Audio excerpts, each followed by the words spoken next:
नीलाञ्जनसमाभासं रविपुत्रं नियमाग्रजं छायामार्तण्डसम्भुतं तं नमामि शनैश्चरम् नीलाञ्जनसमाभासं रविपुत्रं नियमाग्रजं छायामार्तण्डसम्भुतं तं नमामि शनैश्चरम् नीलाञ्जनसमाभासं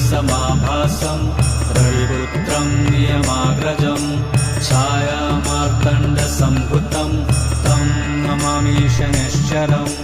नीलाञ्जनसमाभासं रविपुत्रं नियमाग्रजं छायामार्तण्डसम्भुतं तं नमामि शनैश्चरम् नीलाञ्जनसमाभासं रविपुत्रं नियमाग्रजं छायामार्तण्डसम्भुतं तं नमामि शनैश्चरम्